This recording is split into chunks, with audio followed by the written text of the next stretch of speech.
오늘 지혜 예찬 두 번째 시간입니다. 오전에 해서 이렇게 지난주와 연결해야 하지만 중요한 말씀이 있었기 때문에 제가 오후에 계속하고 또 이 전도서 강해를 올해 안에 제가 마칠 계획을 가지고 있어서 부득이하게 이렇게 오후에 하게 되었습니다. 지난 주일에 우리가 지혜 예찬 첫 번째 시간을 9장 13절에서 16절에 있는 말씀을 가지고 했는데, 그때 그 지혜라고 하는 것은 제가 구속사적 관점에서 해석을 해드렸죠. 그래서 예수 그리스도가 우리의 지혜이시고 그리스도의 지혜, 그 십자가의 지혜, 이것에 대해서 말씀을 드렸습니다. 그 십자가의 지혜가 믿지 않는 사람들에게는 오히려 미련한 것이 되고 어리석은 것이 된다. 그래서 반대를 많이 받게 된다. 그러나 우리들은 그 십자가의 은혜를 알기 때문에 그 안에 담기는 지혜를 깨닫게 된다. 이렇게 말씀을 드렸습니다. 오늘은 두 번째, 이제 지혜가 얼마나 중요하냐, 얼마나 가치 있느냐라고 하는 것을 말씀드림에 있어서 오늘 본문의 내용을 가지고 이번에는 이제 구속사적 관점이 아니라 우리의 일상생활 가운데에서 참으로 지혜가 얼마나 중요한 것인가라고 하는 것들을 같이 한번 생각을 해볼 텐데, 밖에는 날씨가 춥습니다. 그런데 이 안에는 지금 따뜻하죠. 여러분 지금 따뜻하십니까? 예, 저도 지금 따뜻해요. 따뜻하다는 말은 잠시만 한눈을 팔면 그대로 두 눈을 감을 수가 있다, 이런 말입니다. 졸리기 때문에 특히나 밥을 먹고 든든하고 나른해지고 날씨는 밖은 추운데 안은 따뜻하고 하니까 얼마나 졸립니까? 저도 졸릴 때가 많아요. 그러니까 오후 시간은 제가 가능하면 제가 할 때는 좀 짧게 하려고 애를 쓰는데, 오늘은 이 주일 오전 설교의 내용이 되기 때문에 그렇게 짧지는 않을 것 같아요. 그래서 여러분들이 졸지 않게 하기 위하여 제가 특약 처방을 내린 것이, 지금은 그냥 제가 말만 해가지고는 도저히 잠에서부터 깨어날 수가 없다는 판단하에 같이 성경을 열심히 처음부터 끝까지 거의 성경을 찾게 될 겁니다. 부지런히 저와 함께 찾으시되, 대신에 모든 분들이 다 찾을 때까지 기다릴 수는 없습니다. 시간의 한계로 인해서. 그러니까 혹시 좀 늦으셔가지고 잘 못 찾으신 우리 어르신들 양해를 제가 먼저 구하고, 전체가 다 읽을 때 귀를 열어서 잘 들으시면 충분히 이해하실 수 있으니까요. 혹시 손이 못 따라가시더라도 전체를 위해서 이해해 주시기를 부탁을 드립니다. 제가 오늘 이 말씀 가운데에서 그 생활 속의 지혜의 중요성을 이제 말씀을 드리려고 하는데, 이 전도자가 오늘 본문 가운데서 어떤 식으로 이 지혜의 중요성을 강조하고 있느냐 하면, 지혜에 반대되는 말, 성경은 그것을 우매 이렇게 번역을 해놓았습니다. 우매 또는 미련한 것, 지혜 없음. 이 우매라고 하는 말로서 반대되는 개념을 이야기하는데, 그 우매 또는 우매자가 어떠하냐라고 하는 그 반대에 대한 이야기들을 함으로써 지혜자가 이렇게 중요한 것이다 라고 말을 해주고 있는 것입니다. 그래서 이 두 가지를 이렇게 비교하는 가운데 지혜의 중요성을 제가 이제 말씀을 드릴 터인데, 결론부터 이야기하면 지혜자는 언행심사가 다르다라고 하는 것입니다. 언행심사, 말씀, 행동, 심, 우리의 마음, 이런 마음과 또는 생각과 말과 행동 전체의 씀씀이가 우매자와 지혜자의 큰 차이가 있다라고 하는 것이에요. 그래서 과연 그 세 가지 부분에서 어떠한 것이 지혜자이고 어떠한 것이 우매자이냐라고 하는 것들을 비교해 보면서 그 지혜의 우월성, 지혜의 중요함을 우리가 한번 생각을 해보도록 하겠습니다. 먼저 그 마음에 대해서 우리가 생각할 텐데, 이 본문의 말씀은 언제나 한 손으로 이렇게 짚으시고 다른 데를 찾을 때는 한 손으로 이렇게 부지런히 찾으시는 겁니다. 먼저 본문 2절을 보시기 바랍니다. 2절 같이 읽습니다. 지혜자의 마음은 오른쪽에 있고 우매자의 마음은 왼쪽에 있느니라. 같이 읽을 때 큰 소리를 읽어야 잠에서 깨어날 수가 있어요. 크게 읽으셔야 됩니다. 지혜자의 마음은 오른쪽에 있고 우매자의 마음은 왼쪽에 있다. 오른쪽과 왼쪽의 차이가 뭘까요? 성경은 단순히 방향의 차이를 말하고 있는 것이 아니라 개념상 오른쪽은 선, 의 이런 것들을 상징적으로 말을 하고 있고, 왼쪽은 반대로 악한 것을 말할 때 왼쪽을 주로 말합니다. 그래서 그 마태복음 25장에도 보면은 하나님께서 마지막 날 심판하실 때에 양과 염소를 가르는데 양이 어느 쪽? 오른쪽, 염소가 왼쪽, 이렇게 나누어지죠. 그러니까 오른쪽이 언제나 선한 것, 의로운 것, 이런 것을 대변해 주고 있는 것입니다. 그러면 지혜자의 마음은 오른쪽 선함에 있고, 악한 자, 우매자의 마음은 악한 것에 있다, 왼쪽에 있다, 악한 것에 있다, 이런 말이 되겠죠. 마음이 왜 중요하냐? 마음을 또 다른 말로 표현하면 생각이라고도 할 수 있는데, 왜 마음 또는 생각이 중요하냐? 우리의 행동이 그 생각에서부터 나오기 때문입니다. 손을 잡으시고 누가복음 6장 찾아봅니다.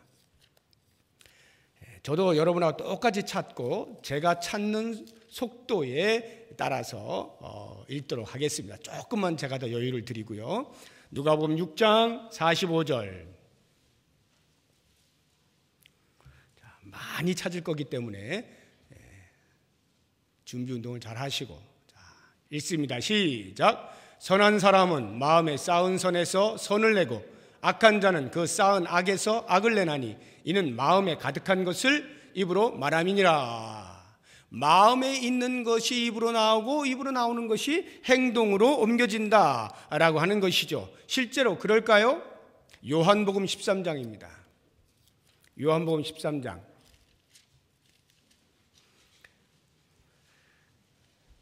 2절.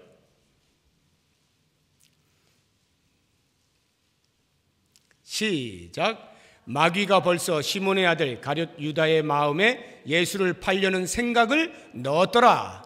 마귀가 가룟 유다의 마음에 예수님을 팔려고 하는 생각을 집어 넣었어요. 그래서 어떻게 됐다고요? 가룟 유다가 예수님을 팔았다고요. 행동하는 것은 마음에서부터 나온다라고 하는 것입니다. 그러므로 성경은 그 마음의 상태, 어떤 사람의 마음의 상태가 그 사람의 인격을 결정짓는다, 이렇게 이야기를 해주고 있는 것입니다. 잠언입니다. 전도서 우리 본문의 앞쪽에 잠언 23장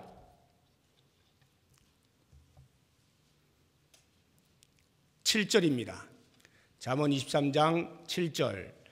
시작. 대저 그 마음의 생각이 어떠하면 그 위인도 그러한즉. 거기까지만 합시다. 대저 그 마음의 생각이 어떠하면 그 위인도 그러한즉. 그가 내게 먹고 마시라 할지라도 그의 마음은 너와 함께하지 아니함이라. 마음이 바뀌지 않으면 겉으로 아무리 그럴듯한 말을 하고 그럴듯한 행동을 한다 할지라도 그 말과 행동은 전부 위선이다, 이 말이에요. 마음이 그 사람을 결정 지어주는 것입니다. 그렇기 때문에 우리는 마음을 깨끗이 할 필요가 있어요. 예수님께서 그러시잖아요. 마음이 깨끗한 자는 복이 있나니 하나님을 볼 것이다. 마음이 깨끗한 것이 매우 중요해요. 왜냐하면 그 마음이 깨끗해야 거기에서부터 하나님의 뜻을 분별해낼 수가 있기 때문에 그렇습니다. 하나님의 뜻을 분별하는 게 왜 중요합니까? 그것이 지혜라고 지난주에 말씀드렸죠. 지혜란 다름이 아니라 하나님의 뜻이 어떠한 것과 그 뜻을 어떻게 이루어 드리는지를 아는 것이 지혜라, 제가 말씀을 드렸어요. 그런데 마음이 이미 하나님의 뜻을 분별하는 것을 결정 지어준다라는 거예요. 로마서 12장입니다. 로마서 12장 2절.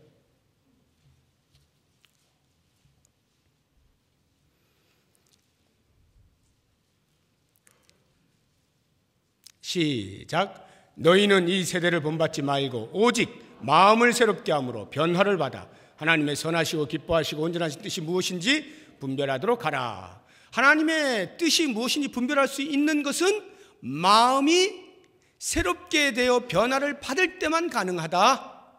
마음이 깨끗해야만 하나님의 뜻을 분별할 수가 있는 것입니다. 그렇다고 하면 이 마음을 깨끗이 한다는 것이 과연 무엇이냐? 또 다른 말로 표현을 해보면 고린도후서 10장입니다. 고린도후서 10장. 졸리실 틈이 없죠? 네, 좋습니다. 고린도후서 10장 3절입니다.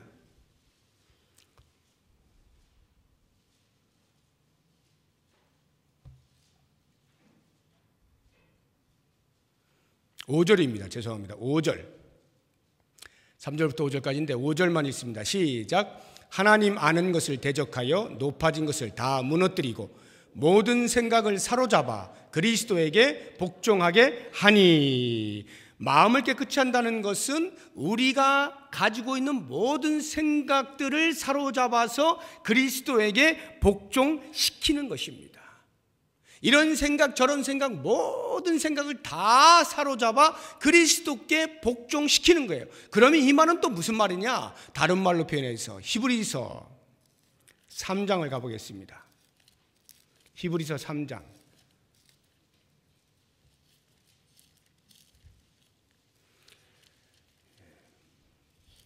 히브리서 3장 1절입니다. 시작.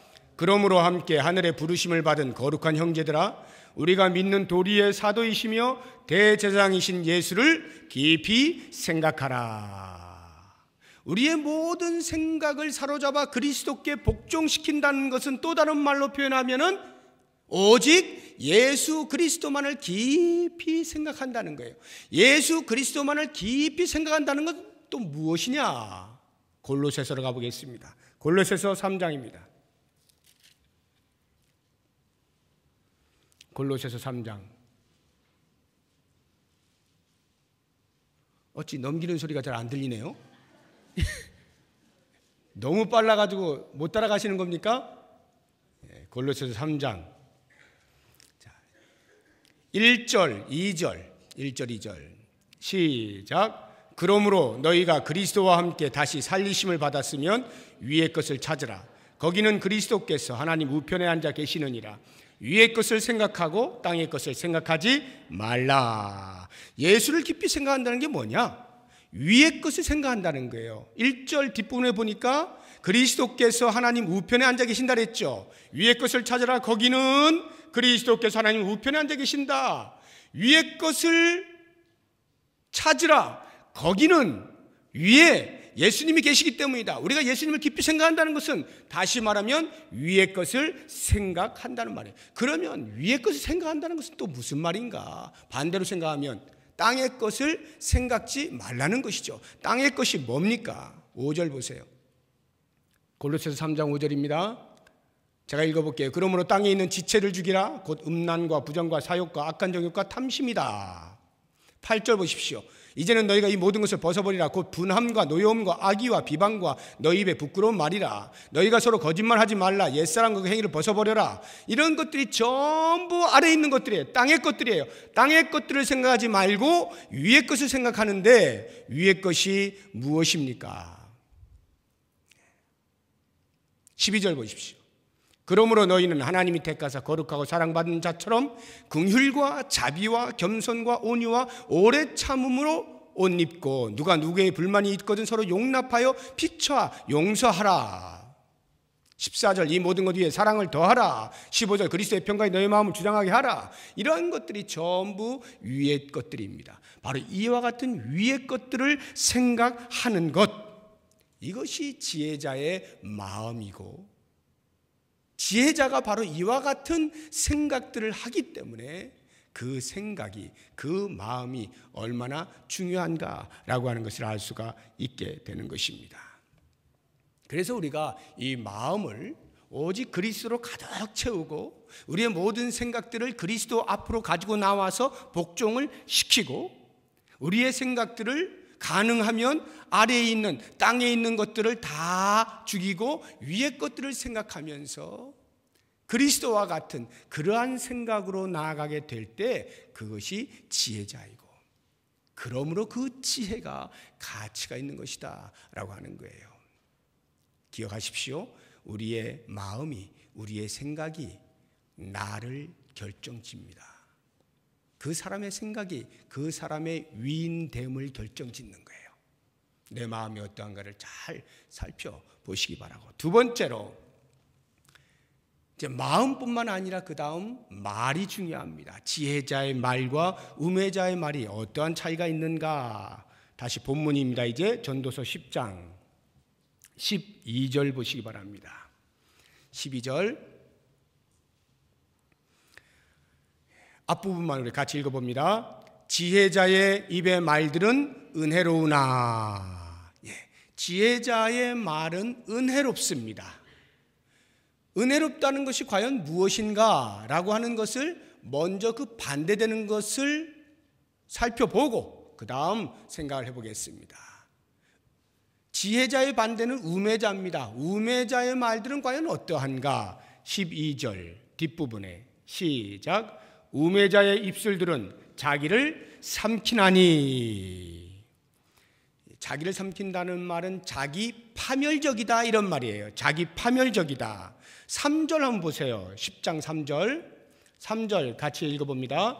우매한 자는 길을 갈 때에도 지혜가 부족하여 각 사람에게 자기가 우매함을 말하느니라. 우매한 자의 말을 이런 식으로 표현을 해놓은 건데 이게 무슨 뜻일까요? 우매한 자가 길을 갑니다. 그런데 지혜가 부족해가지고 각 사람에게 야 나 우매해, 야 나 미련해 이렇게 말한다는 거예요. 그런데 어떤 미련한 사람이, 어떤 둔한 사람이 그렇게 말하는 사람이 어디 있어요? 야 나 우매해, 야 나 미련해, 나 바보야 이렇게 말하는 사람이 있습니까? 아무도 없어요. 그러면 이 말씀의 뜻이 무엇인가? 왜 우매자의 말이 자기 파멸적이라고 말씀을 하고 있는가 하면 자기 딴에는 뭔가 말을 만들어내고 말을 하고 있습니다. 지혜롭다라고 말을 하고 있어요. 그런데 이것이 때로는 거짓이 섞여가지고 진실치 못함에도 불구하고 그 거짓들을 통해서라도 지금 당장 듣는 사람들의 귀에 달콤한 말을 하고 그 사람들이 그렇구나라고 말을 하게끔 하는 그런 말들을 할 때 역시 나는 말을 잘해, 역시 나는 지혜로워 라고 하지만 조금만 시간이 지나면 그 거짓의 실체가 다 드러나면서 결국에는 그 거짓말을 통하여 자기를 파멸시키게 된다 이런 말이에요. 나는 지혜로워라고 말하는 것들이 나중에 보면 자기의 우매함을 드러내더라 이런 이야기입니다. 이게 바로 우매자의 자기 파멸적 말이다 이런 말이에요. 이런 것을 우리가 보통 자승자박 뭐 이런 말도 하죠. 자기 스스로 자기가 이렇게 밧줄에 묶여버리는 그런 일을 벌이는 것이 바로 이 자기 파멸적이다라는 말이에요. 그 다음에 우매자의 말은 두 번째로 13절 보니까요. 전도서 10장 13절 같이 읽어봅니다. 그의 입의 말들의 시작은 우매요 그의 입의 결말들은 심히 미친 것이니라. 여기 시작에서부터 결말이 나오지 않습니까? 시작은 어떻게 한다고요? 우매로 시작을 했어요. 그런데 결말은요? 심히 미친 것으로 결말이 납니다. 다시 말하면 우매자의 말을 하면 할수록 점점 더 안 좋은 쪽으로 치닫게 된다는 거, 안 좋은 결과를 낳게 된다라고 하는 것입니다. 처음에는 그냥 되는지 안 되는지 이상한 말을 합니다. 그러다가 점점 비합리적인 말을 합니다. 이게 우매로라는 말이에요. 시작은 우매로 비합리적인 말을 하는 거예요. 비이성적인 말을 하는 거예요. 논리가 전혀 맞지 않아요. 그런데 그렇게 말을 하다가 시간이 흐르면 어떻게 됩니까? 그냥 그렇게 해서 내가 잘못했구나 라고 인정을 하거나 아니면 다른 사람이 말을 했을 때 그만 말하거나 하면 될 텐데 그렇지 않냐고 계속하여 그것을 반박을 하다가 우기고 내가 맞다니까 하고 계속 우기다가 결국에는 다른 사람들로부터 말하지 말자, 야 그만 말하자, 이러한 지경에까지 이르게 된다 이 말이에요. 이게 우매자의 말이에요. 처음에는 그냥 좀 비합리적으로 말한다, 비논리적이다 라고 하던 것이 계속 주장을 하다 보면 그것이 우기는 것이 되는 것이고 결국 그것을 굽히지 않게 되면 사람들로부터 더 이상 대화의 상대로 취급받지 못하게 된다라고 하는 것입니다. 그 다음에 이 우매자의 말은 14절 같이 읽어봅니다. 우매한 자는 말을 많이 하거니와 사람은 장래일을 알지 못하나니 나중에 일어날 일을 누가 그에게 알리리요. 우매한 자는 어떻게 한다고요? 말을 많이 한다. 이렇게요. 말을 많이 해요. 그럼 여기 말을 많이 한다는 건 단순히 말이 많은 자체를 말하는 게 아닙니다. 그 뒤를 보시게 되면 어떤 말을 많이 하는 거냐 하면 사람은 장래 일을 알지 못해요. 나중에 무슨 일이 일어날지를 아무도 알려주지 않았어요. 그럼에도 불구하고 어떻게 한다는 거예요? 나 알아 라고 말을 하는 거예요. 나는 안다라는 거예요. 아는 척을 하는 거예요. 미래에 일어날 일들에 대해서는 하나님의 소관인데 마치 내가 아는 것처럼 이야기를 하는 거예요. 말을 많이 하는 겁니다. 그렇게 하면 결국에는 그것이 나중에 다 들통이 나고 만다는 거예요. 그래서 그럼 말을 많이 하는 것 자체가 무조건 좋은 게 아니에요. 여러분, 소금이 좋은 것이죠. 소금은 좋은 것이지만 만약에 좋다고 해서 무조건 한 움큼씩 그냥 집어넣어버리면 그건 짜서 나중엔 짜다 못해 써버리죠. 써서 못 먹게 되는 거예요. 적당한 소금이 간이 맞아서 좋은 것이죠. 그 말씀을 하고 있는 것이 골로새서 4장 6절이에요. 찾아보겠습니다. 골로새서, 자, 손이 움직이세요. 골로새서 4장 움직이셔야 됩니다. 지금 이미 친구가 되어 가시는 분들이 계시는 것 같아요. 눈을 크게 뜨시고, 자, 골로새서 4장 6절입니다. 6절 시작. 너희 말을 항상 은혜 가운데서 소금으로 맛을 냄과 같이 하라. 그리하면 각 사람에게 마땅히 대답할 것을 알리라. 소금으로 맛을 낸과 같이 말을 적당하게 하라는 거예요. 적당이라는 것은 양을 말하는 게 아니에요. 양이 아니라 적합하게 하라. 소금같이 해라. 많이 하면, 많이 넣으면 써진다는 거예요. 자, 그렇다고 한다면 이제 이와 같은 우매자의 말들에 비하여 그러면 지혜자의 말들은 어떤 것이냐? 어떤 것을 가리켜서 은혜롭다라고 말을 하는 것인가? 성경에서 몇 가지만 우리 같이 한번 찾아보겠습니다. 잠언 15장입니다. 잠언 15장 23절.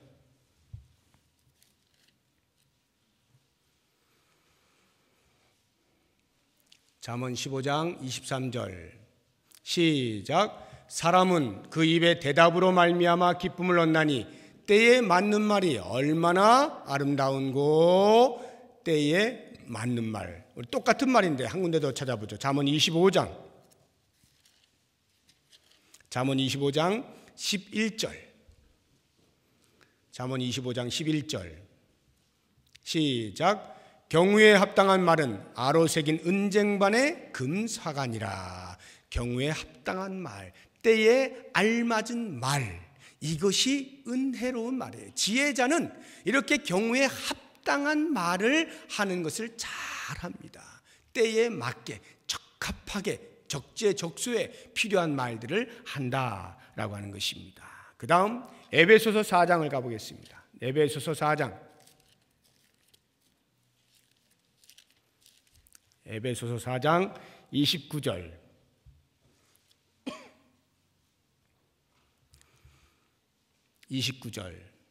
시작.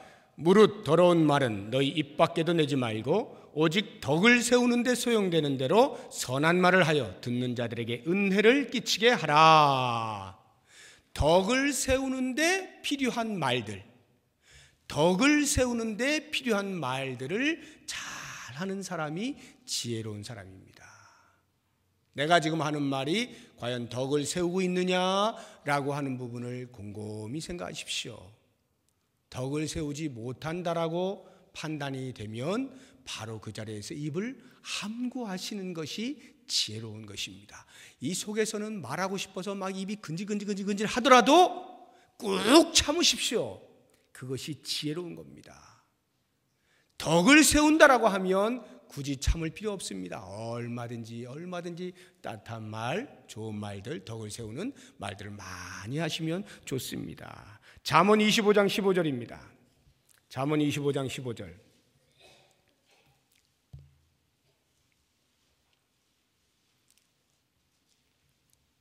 시작. 오래 참으면 관원도 설득할 수 있나니 부드러운 혀는 뼈를 꺾느니라. 부드러운 혀는 뼈를 꺾습니다. 부드러운 말, 친절한 말, 온유한 말, 그런 말들은 뼈를 꺾어요. 그 정도로 힘이 있어요. 부드러움으로 강함을 이긴다 이 말이에요. 지혜로운 자의 말은 부드럽습니다. 말을 세게 한다고 해서, 딱딱하게 한다고 해서 언제나 이기는 것이 아니라 부드럽게, 친절하게, 오히려 그것이 강함을 이겨내는 것입니다. 이게 지혜자의 말이에요. 하나를 더 볼까요? 이사야서 50장입니다. 이사야서 50장 4절입니다.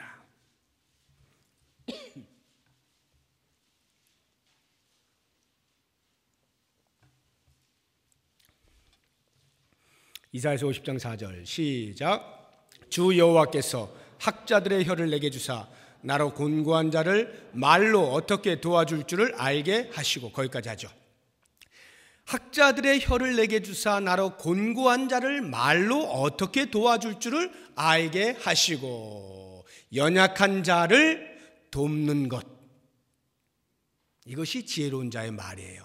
연약한 자를 돕는다는 말은 크게 두 가지로 생각할 수 있습니다. 하나는 영적으로 연약한 자, 가장 기초적으로는 그리스도를 알지 못하는 자들에게 그리스도를 증거하는 말, 그것이 그 영적으로 연약해 있는 사람들에게 생명을 부여해주는 아주 소중한 말이 되는 것이고요. 우리의 일상의 삶 가운데에서 연약한 사람들이 있습니다.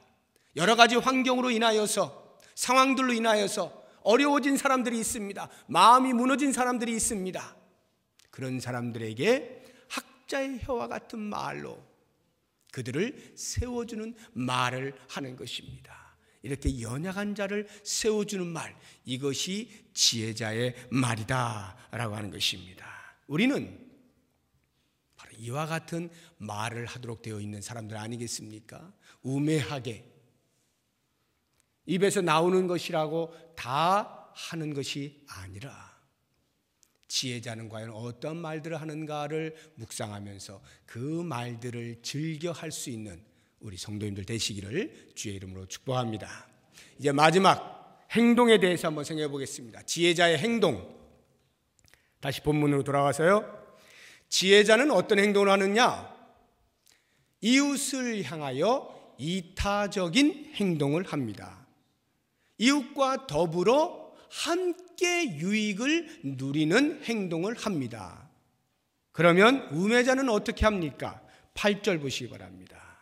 전도서 10장 8절 같이 읽어봅니다. 함정을 파는 자는 거기에 빠질 것이요 담을 허는 자는 뱀에게 물리리라. 우매한 자의 행동입니다. 함정을 파요, 담을 헙니다. 이게 무슨 말일까요? 이웃을 해하기 위하여 함정을 파는 거예요. 그래서 그 함정에 쏙 빠져 들어가도록 만든다는 것입니다. 군대를 다녀오신 분들은 부비추랩이라는 거 다 아시죠? 적군과 싸울 때에 땅을 파놓고 그 위에다가 살짝 이렇게 이파리 같은 것들을 이렇게 덮어놔가지고 밑에는 뾰족뾰족한 거 이렇게 놓고 거기에 빠지면 푹 찔려가지고 나오지 못하게 하는 그런 부비추랩, 함정입니다.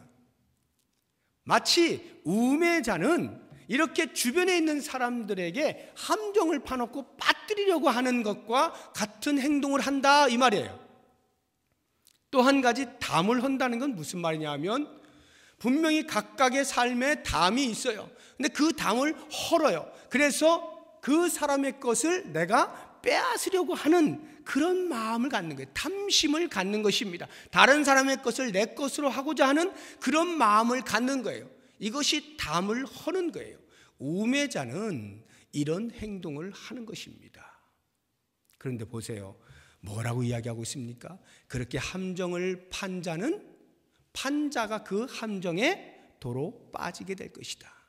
담을 헐어버린 자는 다른 사람의 담을 헐어버린 사람은 그 담에 숨어있던 뱀이 나와서 자기를 물 것이다, 이런 말이에요. 얼마나 무서운 말입니까? 우매자는 그것을 알지 못한 채 그저 자기의 유익을 위하여 다른 사람을 함정을 파놓고 빠뜨리게 만들거나 다른 사람의 것을 탐하는 그런 벽을 허는 행동을 하곤 한다, 이 말입니다. 대표적인 성경의 인물이 하만이라고 하는 사람이죠. 에스더와 모르드게 다 아시죠? 그 하만이라고 하는 장군이 모르드게를 나무에 달기 위하여 만들어 놓지 않습니까? 그런데 나중에 어떻게 돼요? 그 함정에 자기가 빠져서 자기가 만든 그 장대에 자기가 달려 죽지 않아요? 다윗도 마찬가지입니다. 다윗은 전체적으로는 성군이지만 부분적으로 이런 함정을 파놓았던 사람이죠. 밧세바라고 하는 여인을 취하기 위하여 그 남편인 우리야를 죽이는 함정을 팝니다. 성공하죠. 그러나 나중에 어떻습니까? 바로 그렇게 흘린 더러운 피 때문에 하나님의 성전을 짓지 못했을 뿐만 아니라 자기 자신이 자기의 친아들인 압살롬에게 반역을 당하여서 신발을 벗고 머리를 푸르고 도망을 가는, 눈물을 흘리는 그런 신세를 겪지 않습니까? 결국 부메랑이 되어서 자기에게 다시 돌아오게 되는 것입니다. 지혜자는 그렇게 하지 않는 거예요. 이웃과 더불어 함께 유익할 수 있는 그러한 행동들을 한다 하는 것이죠. 그 다음에 지혜자는 경거망동하지 않습니다. 신중하게 행동을 합니다. 9절 보시기 바랍니다. 전도서 10장 9절 같이 읽어봅니다. 돌들을 떠내는 자는 그로 말미암아 상할 것이요 나무들을 쪼개는 자는 그로 말미암아 위험을 당하리라. 이것은 우매자에 대한 이야기입니다. 어떤 경우냐면 돌들을 떠내는 자, 채석장에서 채굴을 할 때에 언제나 위험이 노출되어 있습니다. 언제 어느 때 그 돌들이 자기를 칠지 모르는 거예요. 그런 위험이 많이 있어요. 그 다음에 나무를 쪼갠다라고 할 때 이것은 벌목을 하는 것입니다. 벌목을 할 때도 역시 마찬가지로 언제 어느 때 벌목하다 그 나무가 쓰러져서 자기를 덮칠지 모르는 거예요. 인생에는 이와 같은 위험의 요소가 언제나 곳곳에서 노출되어 있어서 우리가 그런 위험 속에 있는데, 우매한 자는 성급하게 그런 것을 우습게 여기고 쉽게 하다가 그러한 위험으로부터 그대로 당하고 만다, 이 말이에요. 그러나 지혜자는 어때요? 모든 행동에 있어서 신중한 거예요. 경거망동하지 않는 거예요. 주변을 잘 살피는 것입니다. 그러한 위험의 요소들로부터 내가 해를 당하지 않기 위하여 행동을 할 때마다 신중하게 조심스럽게 그렇게 행동한다라고 하는 것입니다. 마지막으로 지혜자와 우매자의 행동의 차이를 보게 되면 10절에 나옵니다. 10절 같이 읽어봅니다. 철 연장이 무디어졌는데도 나를 갈지 아니하면 힘이 더 드느니라. 오직 지혜는 성공하기에 유익하니라. 지혜자는 자기 개발을 철저하게 하는 사람입니다. 반면에 우매자는 연장이 날이 무디어졌는데도 불구하고 나를 갈지 않는 사람이에요. 자기 준비를 하지 않아요. 자기 개발에 대한 아무런 관심이 없어요. 그냥 하루하루 시간 지나가면 그만인 거예요. 전혀 준비를 하고 있지 않습니다. 그리고는 열심히 한다고 하는데 날이 무디니까 성과가 없어요. 그럼에도 불구하고 나를 갈 생각을 안 해요. 귀찮아서. 이게 우매자의 행동이에요. 그에 반하여서 지혜자는 자기 개발을 철저히 하는 사람이에요. 늘 준비를 하고 있어요. 자기 개발의 영역이 어디에 한정되어 있지 않겠죠. 건강이면 건강, 우리의 육체가 보다 더 건강하기 위하여 젊었을 때부터 운동을 잘 해나가면 나중에 더 건강한 삶을 누리게 되는 것이고요. 우리의 이 지성도 말이죠. 그냥 난 이제 끝났어 라고 문을 닫아버리면 끝난 겁니다. 그러나 계속해서 개발하겠다라고 하면 지성도 끊임없이 개발이 될 수가 있는 거예요. 우리의 정서도 마찬가지입니다. 메마른 상태를 그대로 놔두면 그냥 메말라서 쩍쩍 갈라지는 거예요. 그러나 우리의 정서 활동을 계속해서 개발하는 사람은 언제 어느 때나 슬플 때 슬퍼할 줄 알고 기쁠 때 기뻐할 줄 알고 정서가 안정이 되어 있는 것입니다. 정신적인 것도 마찬가지고 영적인 것도 마찬가지고 사회적인 것도 마찬가지입니다. 이 모든 영역들에 대하여서 자기 개발을 해 나가는 사람들은 나중에 어려워하지 않는 거예요. 여러분, 정육점에서 이 고기를 요즘이야 뭐 다 그 기계 톱날로 다 이렇게 썰어냅니다만 옛날에는 전부 칼로 했지 않았습니까? 칼로 하는데 그 칼이 무디다고 생각해 보세요. 고기를 무딘 칼로 한번 썰어 보세요. 절대 안 썰립니다. 그런데 땀을 뻘뻘 흘리고 썰면 내가 이 고생을 하는데 왜 이렇게 잘 안 되지? 라고 하는 이 우매자의 행동. 지혜로운 사람은 칼을 가는 거예요. 칼을 갈면 그렇게 큰 힘을 들이지 않냐고 슥슥슥 고기가 싹 베어지지 않습니까? 우리의 삶에서 지혜라고 하는 것은 바로 이와 같이 우리 삶 전 영역에서 자기를 늘 개발을 해나감으로써 언제 어느 때 어떤 상황에 닥치더라도 그 준비되어진 것을 통하여서 극복해 나갈 수가 있게 된다라고 하는 것입니다. 제가 오늘 지혜자와 우매자의 차이에 대하여서 생각과 말과 행동에 대해서 말씀을 드렸어요. 언행심사, 이 부분에 대하여서 과연 나는 지혜자로 살고 있는가 아니면 우매자로 살고 있는가 하는 것을 이 시간 깊이 묵상을 하시면서 모쪼록 우리의 언행심사에 있어서 지혜자의 삶을 삶으로 하나님의 뜻을 밝히 깨닫고 그 뜻을 이루어 드릴 수 있는 우리 모든 성도님들 되시기를 주님의 이름으로 축복합니다. 기도하겠습니다. 하나님 고맙습니다. 이 땅을 사는 동안에 우리가 어떻게 지혜로운 생각과 지혜로운 말과 행동을 할 수 있는지 솔로몬의 권면을 통하여 듣게 하시니 감사합니다. 들은 말씀들을 잘 새기고 지혜자로서의 삶을, 하늘의 시민권자로서의 삶을 살아낼 수 있도록 우리를 도와 주시옵소서. 예수님의 이름으로 기도드립니다. 아멘.